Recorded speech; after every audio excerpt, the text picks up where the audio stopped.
हमारे channel know basics पे आप सबों का फिर से स्वागत है। मॉडर्न हिस्ट्री का एक इम्पॉर्टेंट टॉपिक है भारत में क्रांतिकारी राष्ट्रवाद का विकास और उसका किस प्रकार से क्रांतिकारी गतिविधियां होती है।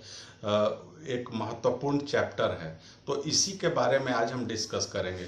तो भारत में जो क्रांतिकारी राष्ट्रवाद दो चरणों में होता है। पहला चरण जो होता है वो 1895 से बाद का एक समय आता है, जो करीब प्रथम विश्व युद्ध तक का वो काल होता है। दूसरा चरण होता है जब असहयोग आंदोलन समाप्त घोषित किया जाता है। उसके बाद से कई क्रांतिकारी घटनाएं या हिंसक घटनाएं घटती हैं, तो वो एक चरण होता है। तो आज हम पहले चरण के बारे में देखेंगे और समझेंगे कि भारत के किन किन भागों में ये हिंसक गतिविधियां हुई जिन्हें कि क्रांतिकारी राष्ट्रवाद के नाम से जाना गया। तो कौन कौन से उसमें संगठन शामिल थे और उन संगठनों के नाम क्या थे, उसको स्थापित करने वाले लोग कौन थे, संचालित किस तरीके से हो रहे थे, तो इनको हम समझने की कोशिश करेंगे। तो दोस्तों, जो भारत के स्वतंत्रता संग्राम से जुड़ा हुआ जो एक क्रांतिकारी गतिविधियां होती है, दोनों ही जगहों पे होती है। दोनों ही जगहों का कहने से मतलब है कि भारत में भी होती है और भारतीयों के द्वारा भारत से बाहर भी कुछ क्रांतिकारी गतिविधियां की गई। तो आज का हमारा जो टॉपिक है वो भारत में प्रथम चरण में जो क्रांतिकारी गतिविधियां हुई उनको जानने का है, और साथ में इसको जानने के साथ ही विदेशों में क्रांतिकारी गतिविधियां किस प्रकार से विकसित हुई उसको समझने में मदद मिलेगी कि आखिर विदेशों में कैसे वो गतिविधियां पहुंची भारत के स्वतंत्रता संग्राम से जुड़ी हुई। तो दोस्तों, शुरू करते हैं। पिछले वीडियो में हम लोगों ने देखा था कि भारत में किस प्रकार से एक उदारवादी चरण अपने अवसान पर पहुंचता है, और कांग्रेस का सूरत अधिवेशन को देखा था जिसमें कांग्रेस विभाजित हो जाती है नरम दल और गरम दल में। साथ में कांग्रेस और मुस्लिम लीग के बीच में भी एक खाई या विवाद उत्पन्न होता है। तो अल्टीमेटली स्थिति ये बनती है कि कांग्रेस जब विभाजित हो जाती है और गरम दल के चार प्रमुख जो नेता होते हैं, बाल गंगाधर तिलक, उनको निर्वासित करके बर्मा भेज दिया जाता है। लाला लाजपत राय को गिरफ्तार करके बर्मा भेज दिया जाता है। अरबिंदो घोष संन्यास ले लेते हैं। हालांकि जो अरबिंदो घोष संन्यास लेते हैं तो उसको हम आज के इस वीडियो में जानेंगे। तो उनका समय या पीरियड कह लें तो वही था, 1907-8 के बाद का वो समय होता है कि अरबिंदो घोष भी राजनीति से संन्यास ले लेते हैं। बिपिन चंद्र पाल, उन्हें भी गिरफ्तार कर लिया जाता है। तो इस प्रकार से गरम दल के जो प्रमुख नेतृत्वकर्ता थे उन सभी लोगों को गिरफ्तार कर लिया जाता है, और एक जो उग्रवाद विकसित हुआ, उग्र राष्ट्रवाद का एक जो दौर शुरू हुआ था, तो वो अंग्रेजों ने लगभग दबा दिया।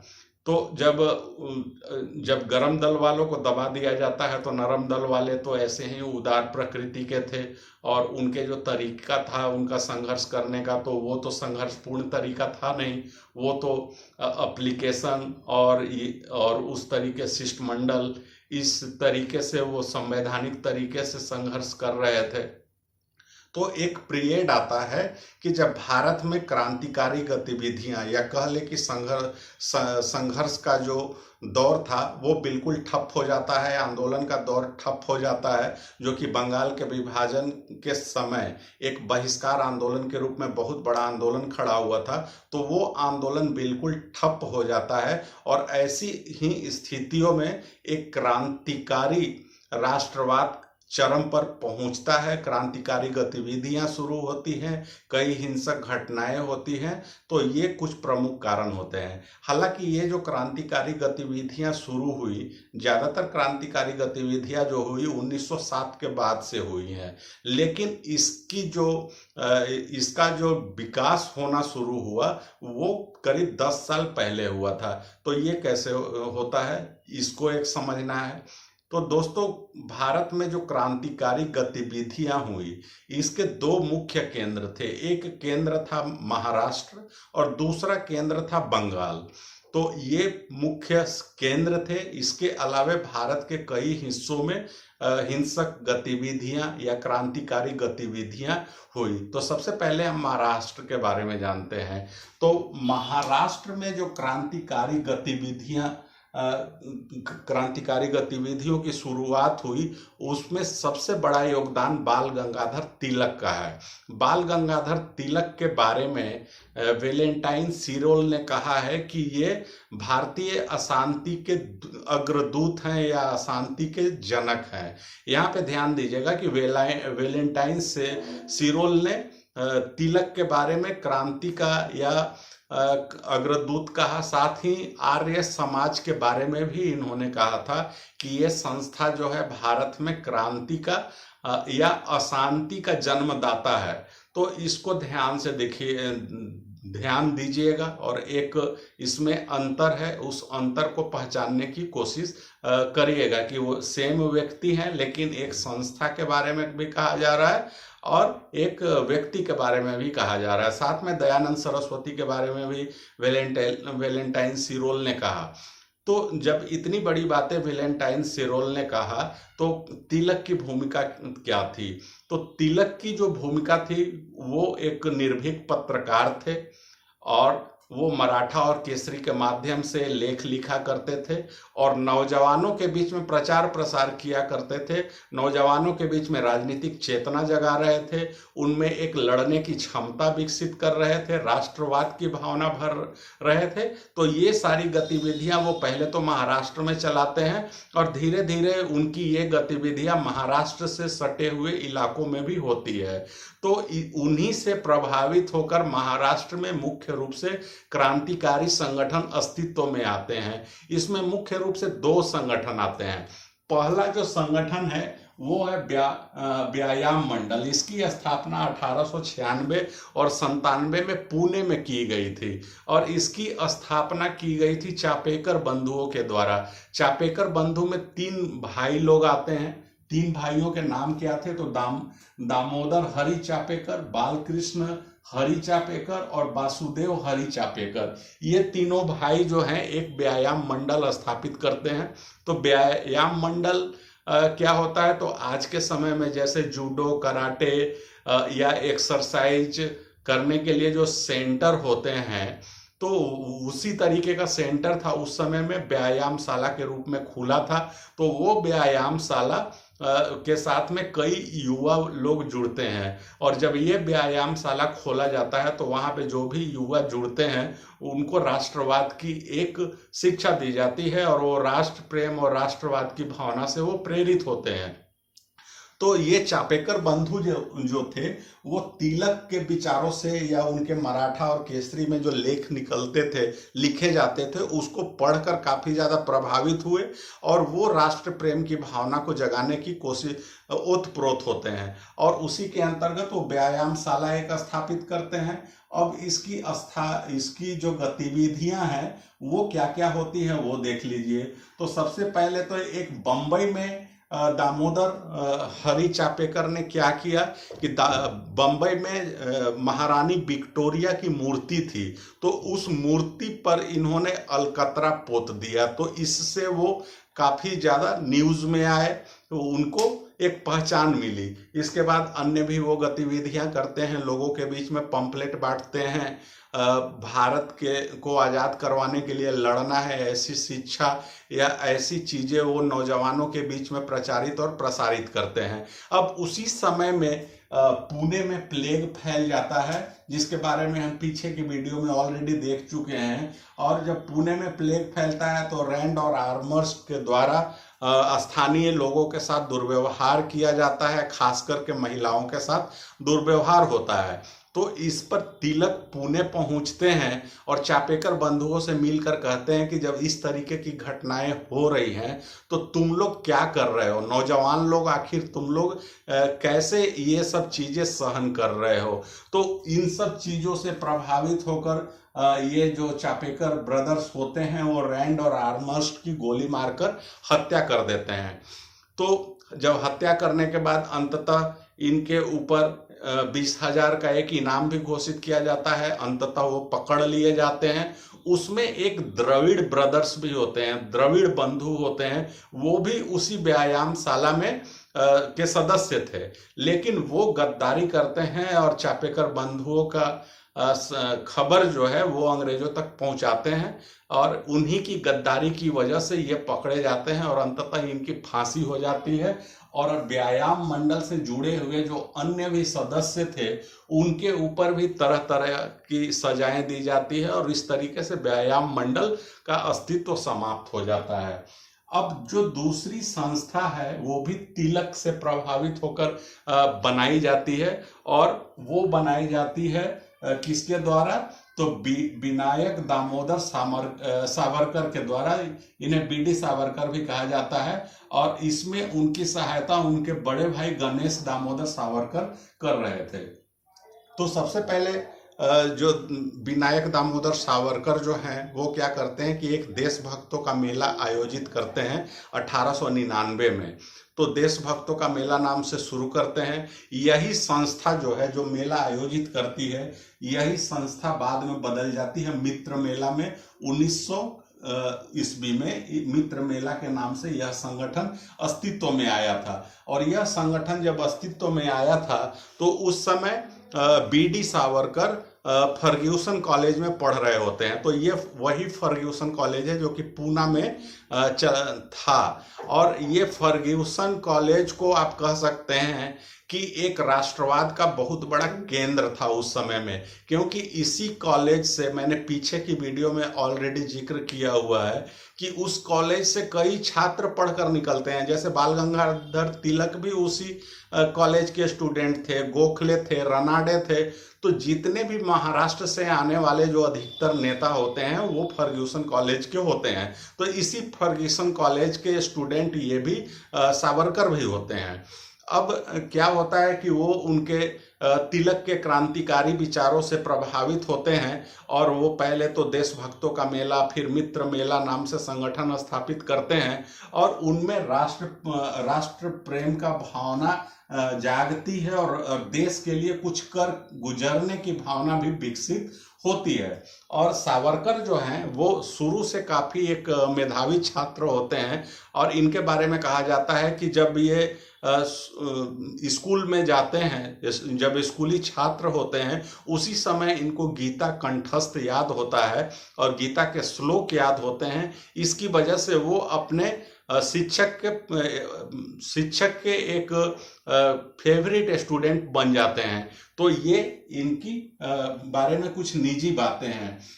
उसके बाद यही मित्र मेला संगठन 1904 ईस्वी में अभिनव भारत सोसाइटी में परिवर्तित हो जाता है। इसी का नाम बदला जा रहा है। अब एग्जाम में आपको फंसाने के लिए पूछा जा सकता है। तो ये जो भी संस्था है एक ही संस्था है और उसका नाम बदलता जा रहा है। पहले देशभक्तों का मेला, फिर मित्र मेला, फिर अभिनव भारत सोसाइटी और अंत में जो है इसी का नाम हो जाता है अभिनव भारत। और अभिनव भारत सोसाइटी की जो स्थापना की गई थी या अभिनव भारत जो है इसका नाम अंततः अभिनव भारत कर दिया जाता है, अभिनव भारत सोसाइटी का, और ये 1906 में किया जाता है। और अभिनव भारत जो नाम किया जाता है वो इटली में मेजनी ने एक संस्था स्थापित की थी यंग इटली के नाम से। तो उसी से प्रभावित होकर अभिनव भारत नाम की संस्था स्थापित करते हैं सावरकर। अब क्या होता है कि तिलक से ये काफ़ी ज़्यादा प्रभावित थे और तिलक से जब मिलने के लिए जाते हैं तो तिलक इनको सलाह देते हैं कि अभी इनको आगे की पढ़ाई करने के लिए इंग्लैंड जाना चाहिए। तो विनायक दामोदर सावरकर जो है इंग्लैंड जाने को तैयार होते हैं वो वकालत की पढ़ाई करने के लिए। और साथ में यह जाने से पहले अपने दोस्तों के बीच में यह भी कहते हैं कि मैं इंग्लैंड जा रहा हूं और वहां पर जाकर क्रांति की ज्वाला जो है वो जलाऊंगा, वो अंग्रेजों को उनके घर में जाकर हराऊंगा। इस तरीके की वो बात करते हैं और वो इंग्लैंड जाते भी हैं, जब वो इंग्लैंड जा रहे होते हैं तो तिलक जो है उनको सी ऑफ करते हैं, अर्थात पर्सिया नाम की जहाज से वो इंग्लैंड रवाना होते हैं और उनको छोड़ने के लिए तिलक भी आते हैं। तो ये चीजें थी। साथ में तिलक जो है वो लंदन में एक इंडिया हाउस की स्थापना की गई थी और उस इंडिया हाउस की स्थापना की थी श्यामजी कृष्ण वर्मा ने। और श्यामजी कृष्ण वर्मा एक बहुत बड़े क्रांतिकारी थे, विदेशों में लंदन में उन्होंने बेस बनाया था और इंडिया हाउस की स्थापना की थी। और वो इंडिया हाउस जो था वो भारतीय क्रांतिकारियों का एक गढ़ था। भारत से जो भी लोग इंग्लैंड जाते थे वहीं पर रुकते थे, एक तरीके का हॉस्टल भी था और भारतीय क्रांतिकारियों का वो अड्डा भी था। तो उन्हीं श्यामजी कृष्ण वर्मा को एक पत्र भी भेजते हैं तिलक कि ये सावरकर यहाँ से जा रहे हैं, इनके रहने की और अन्य व्यवस्थाएं की जाए। तो पहुंच जाते हैं, सावरकर लंदन पहुंच जाते हैं और जब वो लंदन में पहुंचकर उनकी मुलाकात होती है किन से, तो इंडिया हाउस में ही रहने की व्यवस्था की जाती है। 1906 ईस्वी में ही लंदन पहुंचते हैं और इंडिया हाउस उस समय लंदन में तो क्रांतिकारी गतिविधियों का केंद्र बना हुआ था। और वहां पे कौन कौन से लोग होते हैं, तो श्यामजी कृष्ण वर्मा और जितने भी विदेशी क्रांतिकारी भारतीय मतलब जो विदेशों में क्रांतिकारी नेता होते हैं, सारे नेताओं से उनकी मुलाकात होती है। जैसे कि आपने मदन लाल ढींगरा का नाम सुना होगा, उन्होंने कर्नल वायली की हत्या की थी। इसी प्रकार से लाला हरदयाल का नाम आपने सुना होगा, सोहन सिंह भखना का नाम सुना होगा। तो जितने भी क्रांतिकारी नेता होते हैं उन सारे लोगों से इनकी मुलाकात इंडिया हाउस में होती है लंदन में। अब इंडिया हाउस में जो है सो वो गतिविधियां तो चल ही रही हो, क्रांतिकारी गतिविधियों का केंद्र होता है। और वहीं पे लंदन में श्यामजी कृष्ण वर्मा ने एक संस्था बनाई थी, इंडियन होम रूल सोसाइटी, 1908 ईस्वी में। और इन्होंने कुछ पत्रिकाएं भी लिखी थी और इंडिया हाउस जो है वो क्रांतिकारियों का एक अड्डा बना हुआ था। तो जब अड्डा बना हुआ था तो ये चीजें जो है वहाँ के द टाइम्स न्यूज़पेपर में जब छपता है तो सारी चीजें या गुप्तचर के द्वारा ये चीजें इंग्लैंड की सरकार को मालूम चलती है। इंडिया हाउस पर छापा मारा जाता है, या कृष्ण ये कह लें कि श्यामजी कृष्ण वर्मा जो है इससे हाईलाइटेड हो जाते हैं, नजर में आ जाते हैं। उसके बाद श्यामजी कृष्ण वर्मा इंग्लैंड छोड़ने का निर्णय ले लेते हैं और वो चले जाते हैं पेरिस, अर्थात कि फ्रांस चले जाते हैं। तो देखिए क्रांति कैसे कैसे बढ़ रही है, क्रांतिकारी एक जगह से दूसरी जगह कैसे जा रहे हैं। भारत से इंग्लैंड गए और वहां इंग्लैंड से अन्य जगहों पर क्रांतिकारी जो है सो जा रहे हैं, और जो जहां जा रहे हैं वहां पे क्रांति की एक मशाल जला रहे हैं। तो यही चीजें हो रही थी। अब श्यामजी कृष्ण वर्मा जब पेरिस चले जाते हैं तो वो इंडिया होम रूल सोसाइटी का कारोबार बीडी सावरकर के हाथों में सौंप जाते हैं। और 1908 ईस्वी में इसकी अध्यक्षता करने के दरमियान या नेतृत्व करने के दौरान ही वीर सावरकर ने एक किताब लिखी थी और उस किताब का नाम था भारत का प्रथम स्वतंत्रता संग्राम 1857। अब ये किताबें जब लिख दी तो अंग्रेजों को भी मालूम चली, ये प्रतियां इसकी भारत भेजी गई छपवाने के लिए। अंग्रेजों को इसके बारे में जब जानकारी मिली तो सारे प्रेस पर दबाव बनाया गया कि ये किताब नहीं छापी जाए। ये किताब अगर बाहर आ जाएगी तो एक क्रांति की एक नई ज्वाला जल उठेगी जो कि अंग्रेजी सत्ता के लिए विनाशकारी हो सकता है। तो जब इसको प्रतिबंध लगा दिया जाता है इंग्लैंड में भी भारत में भी, इसके बाद इसकी प्रतियां जो है वो पेरिस भेजी जाती है। फिर इंग्लैंड की सरकार फ्रांस की सरकार से बात करती है, पेरिस में भी ये छपने नहीं दिया जाता, अर्थात फ्रांस में भी बैन लगाया जाता है। अंततः ये किताब जो है हॉलैंड से प्रकाशित होती है। और 1857 की क्रांति के बारे में जितनी भी किताबें लिखी गई हैं, जितने भी मटेरियल उपलब्ध हैं, उनमें से सबसे प्रामाणिक जो किताब मानी जाती है वो बीडी सावरकर के द्वारा लिखी गई यही वाली बुक है। तो इस बुक को लिखने के लिए वहाँ के इंग्लैंड के आर्काइव में या इंग्लैंड में उन्होंने बहुत सारे जो सरकारी डॉक्यूमेंट हैं वहाँ की सरकार के, वहाँ के डॉक्यूमेंट से इन्होंने फैक्ट्स और तथ्य जुटाए थे और उसके आधार पे ये किताबें इन्होंने लिखी थी। इसके बाद सावरकर की और कौन सी गतिविधियां होती है, तो ये जब भारत से जा रहे होते हैं तो इनको ऑलरेडी पता होता है कि भारतीयों को लड़ने के लिए, सशस्त्र विद्रोह करने के लिए जो आधुनिक अस्त्र शस्त्र है उसकी जरूरत होती है। तो वो पहले से ही एक लक्ष्य लेकर जाते हैं कि इंग्लैंड से जाकर यहाँ पे अस्त्र शस्त्र भेजेंगे और वही काम वो करते हैं। वहाँ से किताबों में अब कहा जाता है कि वो बंदूकें भेजा करते थे भारत में पार्सल के द्वारा, तो वो रिवॉल्वर, बंदूक और अस्त्र शस्त्र वो भेजा करते थे। अब वैसे ही अस्त्र शस्त्र के जब वो भेजा करते हैं तो एक घटना हो जाती है और वो घटना क्या होती है, बल्कि दो घटना होती है। एक तो घटना होती है कि मदन लाल धिंगरा ने ही कर्नल वायली की हत्या की थी और उसके पहले एक मीटिंग हुई थी इंडिया सोसाइटी में, तो उससे इंग्लैंड की सरकार इन पर चिढ़ी हुई होती है। दूसरी घटना क्या होती है कि यहाँ पे एक नासिक षड्यंत्र केस के नाम से जाना जाता है, इतिहास में फेमस है। इसमें नासिक के डीएम जैक्सन की हत्या की जाती है अनंत लक्ष्मण कन्हारे के द्वारा। साथ में कृष्णा जी और विनायक रानाडे भी कन्हारे का साथ देते हैं। तो जैक्सन की जब हत्या की जाती है तो जिन हथियारों से उनकी हत्या होती है उसके बारे में जब पता किया जाता है तो उसमें विनायक दामोदर सावरकर का नाम आता है कि उन्होंने अस्त्र शस्त्र वहां से भेजे थे। तब इंग्लैंड से इन्हें अरेस्ट कर लिया जाता है और भारत भेजा जाता है। नासिक षड्यंत्र केस में मुकदमा चलाया जाता है। जब फ्रांस में जहाज पहुंचती है इनकी, जिस जहाज से भारत भेजा जा रहा होता है, तो जब फ्रांस के मार्सिली आइलैंड पर ये जहाज पहुंचती है तो ये तटीय इलाकों में, ये समुद्र में कूदकर किनारे पहुंच जाते हैं और अपने आप को सरेंडर करवा देते हैं फ्रांसीसी पुलिस के समक्ष, ताकि वो ब्रिटिश पुलिस के हाथ ना लग सके। इसके बाद इनके ऊपर मुकदमा चलता है हेग में, अंतर्राष्ट्रीय न्यायालय जो है वहां पे मुकदमा चलता है। अंततः जो है इनका प्रत्यर्पण ब्रिटिश सरकार को कर दिया जाता है। इन पर नासिक षड्यंत्र केस के तहत मुकदमा चलाया जाता है और आजीवन कारावास दिया जाता है।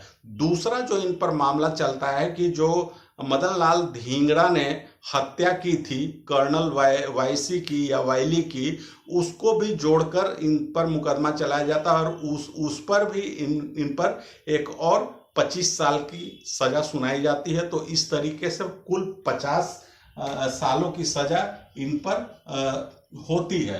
तो इस तरीके से ये गतिविधियां अभिनव भारत की होती है और जब बीडी सावरकर को जब सजा हो जाती है तो इस संगठन की जो गतिविधियां हैं वो ठप पड़ जाती है। हालांकि इनके एब्सेंस में इनके जो बड़े भाई होते हैं गणेश सावरकर, वो गतिविधियों को संचालित करते हैं। तो ये थे महाराष्ट्र से जुड़े हुए 3 संगठन।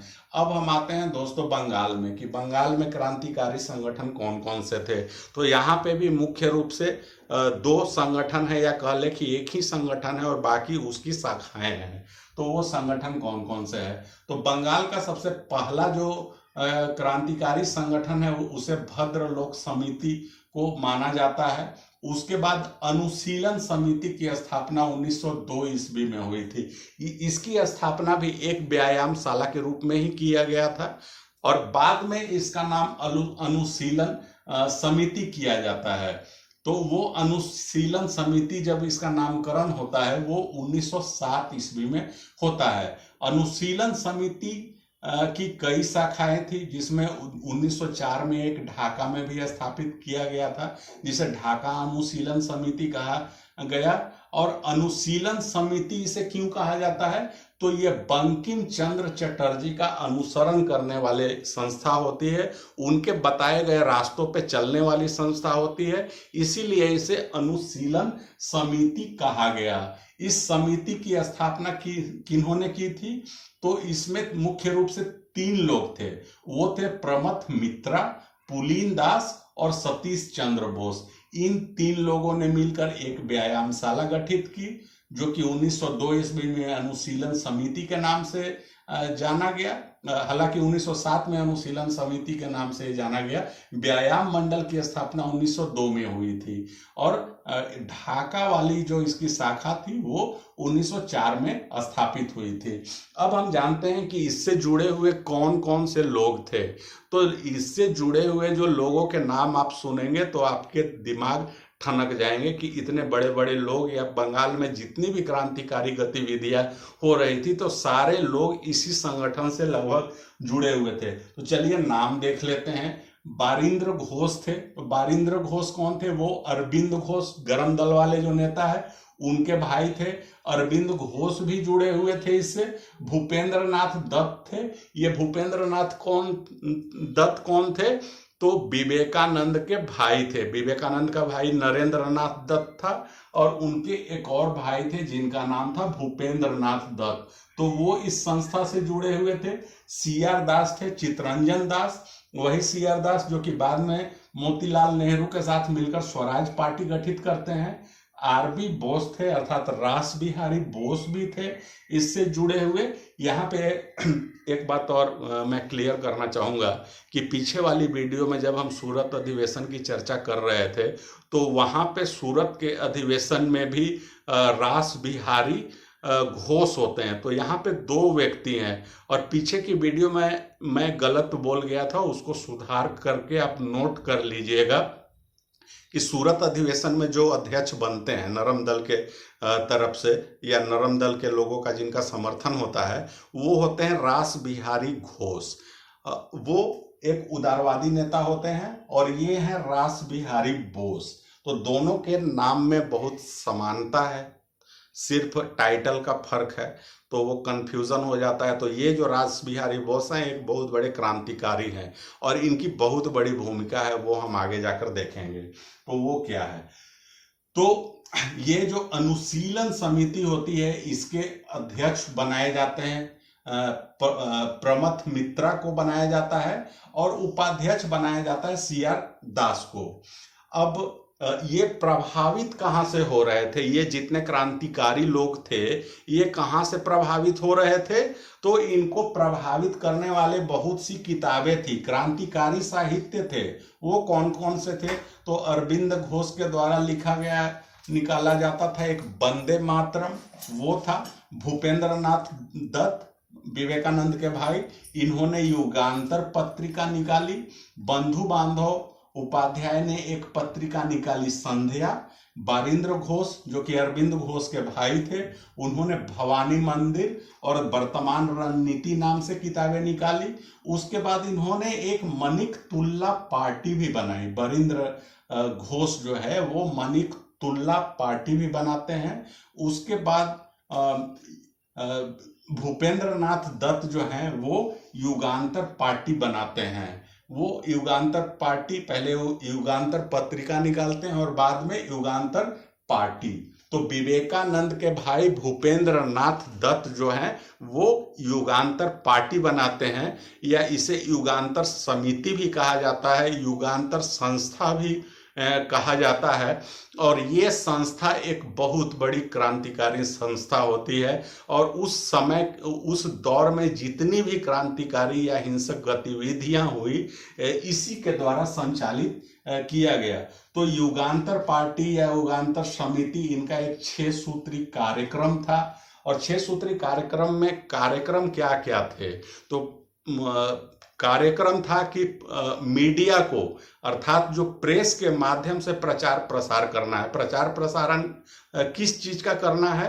तो इतना ज्यादा प्रचार प्रसार करो, इतना ज्यादा करो कि लोगों के बीच में ब्रिटिश सरकार के प्रति एक नफरत फैल जाए। तो ये उनका एक तरीका था।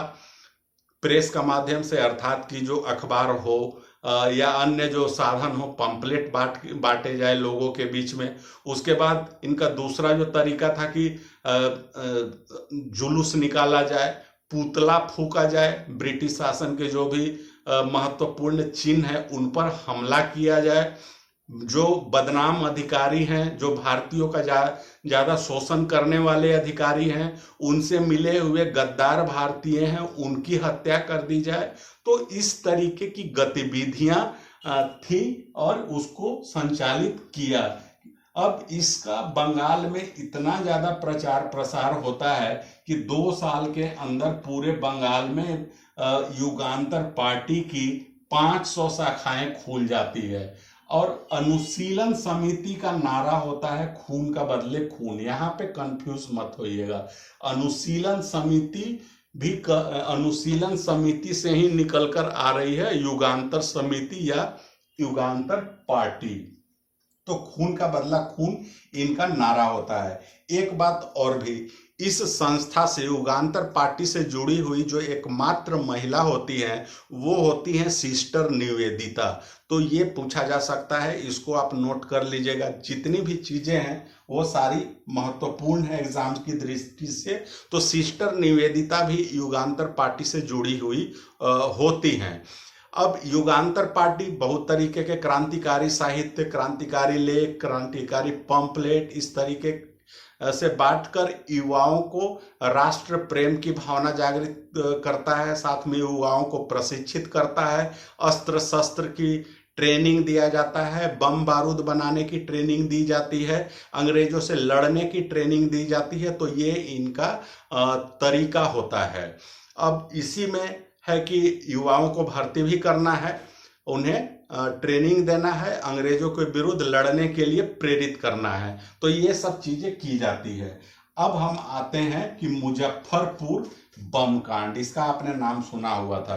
तो दोस्तों, एक किंग्सफोर्ड नाम के मजिस्ट्रेट होते हैं और वो भारतीयों पर बहुत ज्यादा जुल्म करते हैं। थोड़ी थोड़ी बात के लिए, अगर छोटी भी बात हो तो वो भारतीयों पर बहुत कड़ी से कड़ी सजा देते हैं। अब इसी का अब प्रमोशन देकर उन्हें मुजफ्फरपुर, जो कि बिहार में पड़ता है, मुजफ्फरपुर का डीएम या मजिस्ट्रेट बना दिया जाता है, बनाकर भेजा जाता है प्रमोट करके। तब युगांतर पार्टी या युगांतर समिति जो है वो ये आपस में एक युगांतर पार्टी जो है सो इनको मारने के लिए एक प्लान बनाती है कि इसको वहां का मजिस्ट्रेट नहीं होना चाहिए, अगर ये मजिस्ट्रेट हुआ तो और भी ज्यादा ज्यादतियां करेगा। तो युगांतर पार्टी इनको मारने के लिए एक षड्यंत्र रचती है, प्लानिंग करती है। और उस प्लानिंग के तहत 2 लोगों को चुना जाता है, एक होते हैं प्रफुल्ल चाकी और दूसरे होते हैं खुदीराम बोस। ये दोनों मुजफ्फरपुर पहुंच जाते हैं और एक 2 बग्घी होती है, एक रात की एक पार्टी से निकल रहे होते हैं किंग्सफोर्ड, और दूसरी भी एक और बग्घी होती है। तो उस बग्घी पर बम फेंकते हैं ये दोनों और बम फेंककर भाग जाते हैं। लेकिन दुर्भाग्यवश किंग्सफोर्ड जो है सो इस बम हमले में बच जाते हैं और दूसरी बग्घी पर बम फटती है और उसमें एक कैनेडी होते हैं जो कि भारतीय आंदोलन के, भारतीय स्वतंत्रता आंदोलन के वो बल्कि समर्थक होते हैं, उनकी पत्नी और बेटी मारी जाती है और किंग्सफोर्ड बच जाते हैं। बाद में पुलिस इनके हुलिये से इनके पीछे लग जाती है। तो प्रफुल्ल चाकी जो है वो खुद को अपनी गोली से खुद को मार लेते हैं, आत्महत्या कर लेते हैं और इस प्रकार से शहीद हो जाते हैं। खुदीराम बोस जो है वो पकड़ लिए जाते हैं और बाद में इनकी फांसी दे दी जाती है। जो बम हमला किया गया था वो 11 अगस्त 1908 को किया गया था और इनको जो फांसी दिया जाता है खुदीराम बोस को, वो सितंबर के महीने में दिया जाता है।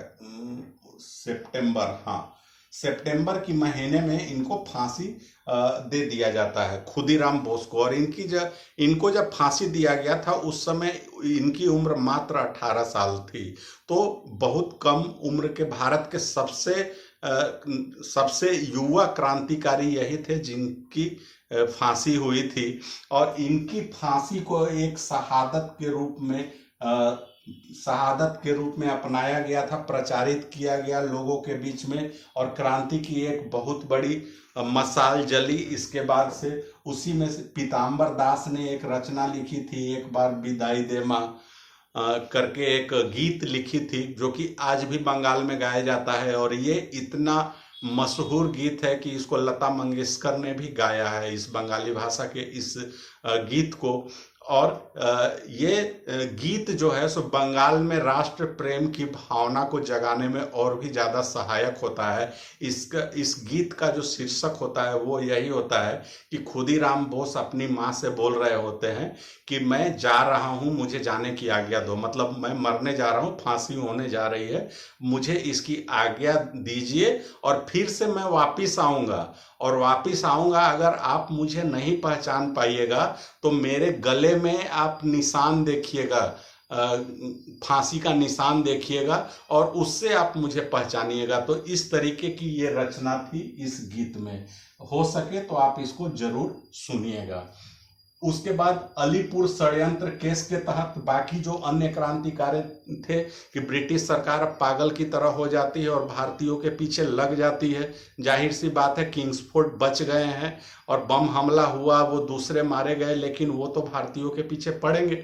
तो मुजफ्फरपुर बम कांड जो हुआ तो उससे जुड़ी हुई अलीपुर षड्यंत्र केस चलाया गया। और इसमें युगांतर पार्टी या अनुशीलन समिति से जुड़े हुए जितने भी लोग थे, सारे लोगों पे कार्रवाई की जाती है, छापा मारा जाता है। और उस छापे में कुल 34 लोग पकड़े जाते हैं, जिसमें बारिंद्र घोष और अरविंद घोष भी पकड़े जाते हैं। जब ये 34 लोग पकड़े जाते हैं तो उसी में से एक बम कहाँ से बना, क्या गतिविधियां चल रही हैं, इसका कोई पुख्ता सबूत नहीं था। तो उसी में से एक नरेंद्र गोसाई जो होता है वो गद्दार निकलता है और वो सरकारी गवाह बन जाता है। जब ये सरकारी गवाह बनता है तो कन्हैया लाल और सतीश चंद्र बसु पुलिस की सुरक्षा में इसकी हत्या कर देते हैं कि नरेंद्र गोसाई को अगर हत्या नहीं की गई तो ये सारे क्रांतिकारी लोग मारे जाएंगे। और इस अलीपुर षड्यंत्र केस में रास बिहारी बोस का भी नाम होता है।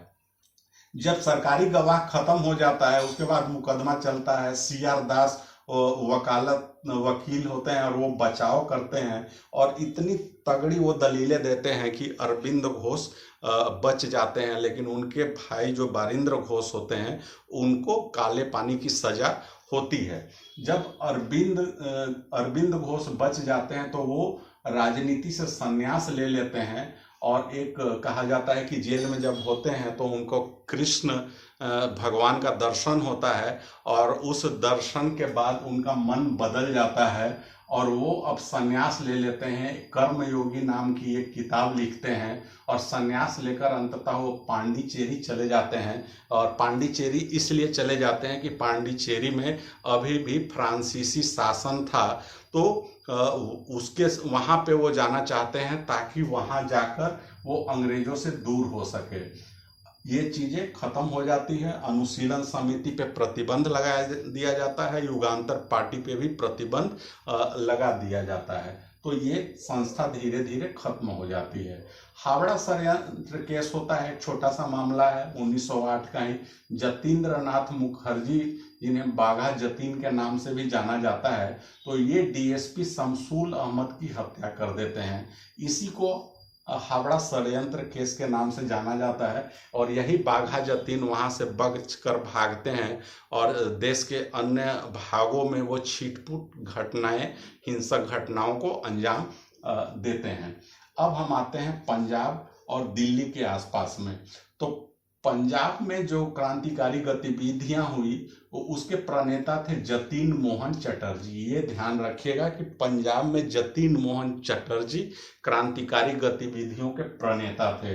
वो क्या करते हैं तो 1906 में भारत सेवा सोसाइटी बनाते हैं और इस सेवा सोसाइटी से जो जुड़े हुए अन्य लोग होते हैं, अजीत सिंह, लाला हरदयाल, लाला लाजपत राय, सोहन सिंह भकना जैसे लोग होते हैं, तो जितने भी क्रांतिकारी लोग होते हैं इस संस्था से जुड़े होते हैं। वहाँ पे पंजाब की समस्या क्या होती है, एक तो बंगाल के विभाजन का असर वहाँ भी था, एक कारण होता है। दूसरा, पंजाब एक कृषि प्रधान क्षेत्र था, लेकिन वहाँ पे सिंचाई कर और सिंचाई कर को बढ़ा दिया गया था। खेती व कृषि कर जो है उसको भी बढ़ा दिया जाता है, जबकि पंजाब में अकाल पड़ा होता है। तो इन सब चीज़ों का विरोध होता है और आंदोलन वगैरह चलाए जाते हैं, क्रांतिकारी गतिविधियां होती हैं। अब उसी मामले में यहाँ पे कांग्रेस का तो विभाजन हो चुका होता है। तो अंग्रेजों का ऐसे भी था कि जो भी क्रांतिकारी लोग हैं उनको पकड़कर जेल में डाल दिया जाए। तो इसी के तहत लाला लाजपत राय और अजीत सिंह को गिरफ्तार कर लिया जाता है, इन्हें जेल भेज दिया जाता है। अन्य जो नेता होते हैं वो विदेश भाग जाते हैं, जैसे लाला हरदयाल और अन्य जो लोग होते हैं वो विदेश में कनाडा या यूएस भाग जाते हैं। उसके बाद क्रांतिकारी गतिविधियां जो है सो वो रुक जाती हैं कुछ समय के लिए। 1908 ईस्वी में एक नए नेता उभरते हैं, अमीर चंद। अब क्या होता है कि दिल्ली में एक घटना घटती है। जो वायसराय होते हैं लॉर्ड हार्डिंग, उनको उन पर बम से हमला करके हत्या करने की योजना बनाई जाती है। और इस योजना को बनाते हैं रास बिहारी बोस। कौन रास बिहारी बोस? तो यही रास बिहारी बोस जो कि अनुशीलन समिति से जुड़े हुए थे, और इनका नाम अलीपुर षड्यंत्र केस में भी आया था। और वहां से वो भागकर आ जाते हैं कहाँ? तो ये देहरादून आ जाते हैं, और देहरादून के इंडियन फॉरेस्ट रिसर्च इंस्टीट्यूट में एक क्लर्क के रूप में काम कर लेते हैं, ज्वाइन करते हैं भेष बदलकर। तो वही बनाते हैं योजना, किसको? तो वायसराय को मारने की योजना बनाते हैं। योजना का ये क्या होता है, प्रारूप क्या होता है? तो वो होता है कि भारत की राजधानी बदली जाती है। आपको पता है 1911 में जो दिल्ली दरबार हुआ था, उसके बाद भारत की राजधानी कलकत्ता से दिल्ली स्थानांतरित करने की बात होती है। तो रास बिहारी बोस ये योजना बनाते हैं कि जब राजधानी बदली किया जाएगा, ट्रांसफर हो रहा होगा, तो उस समय दिल्ली में चीज़ें उतनी व्यवस्थित नहीं होंगी, तब वायसराय की हत्या करना आसान होगा। ऐसी ही स्थितियों में अब उस समय के जो वायसराय होते हैं लॉर्ड हार्डिंग, वो एक जुलूस के रूप में दिल्ली में प्रवेश कर रहे होते हैं। तो उसी समय उन पर बम हमला किया जाता है।